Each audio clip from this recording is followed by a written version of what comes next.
Israel's recently appointed security minister has visited the compound housing the Al-Aqsa mosque in occupied East Jerusalem, a move Palestinians describe as provocative. Itamar Ben-Gvir was surrounded by security forces as he toured the site, which has religious significance for both Muslims and Jews. Israel's former Prime Minister Yair Lapid had warned such a visit will put lives in danger.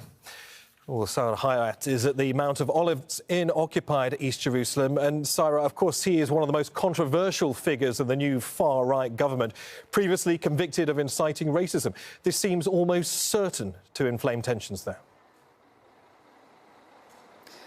Absolutely, Neve. I mean, this decision to visit was very clear from a few days ago. It just wasn't expected to be happening this early and this soon.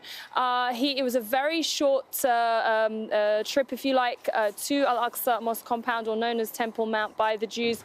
It was quick, it was short, and it was in the early hours of this morning. And that's no surprise because of the provocation that it would cause, especially amongst the Palestinians, and not just Palestinians, but the Muslim world. Now, he turned up.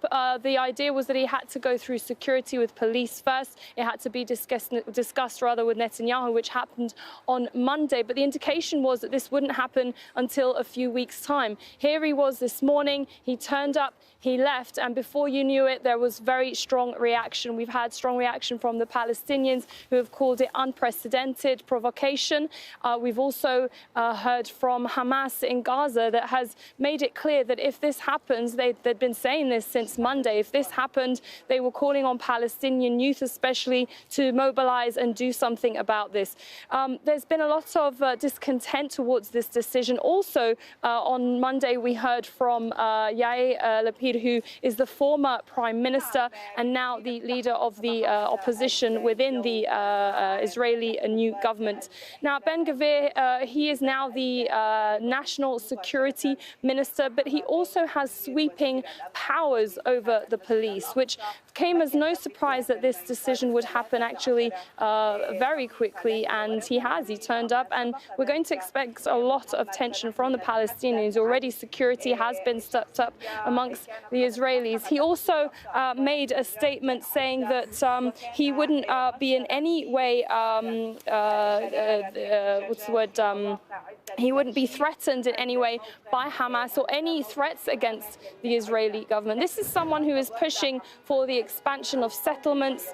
The new government, the Israeli new government, is a far right-wing, ultra-Orthodox government, and they've made this their absolute priority. We've seen an increased amount of tension in the last few weeks, and we're definitely expecting things to turn up further throughout the day.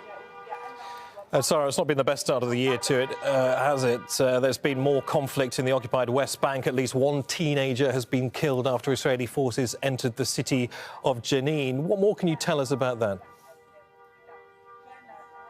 Absolutely. The Israeli forces turned up in Bethlehem to make an arrest at a refugee camp. In the process, there was a lot of confrontations between the Palestinians and the Israelis, and as a result, a teenager was shot in the chest and killed. Now, this is not the only place where there have been confrontations. The same in Jenin, as well as on Monday, demolitions that happened in a village very close to Jenin, where two young Palestinians who carried out an attack on an Israeli checkpoint last September. They were killed in that incident, but killed an Israeli within that attack. And as a result, the Israeli forces came in, demolished the homes of their families. This is something that's against international law, but a mechanism that the Israelis have been using to teach Palestinians a lesson, if you like. That's what they've been saying. And also, they say to prevent any further attacks.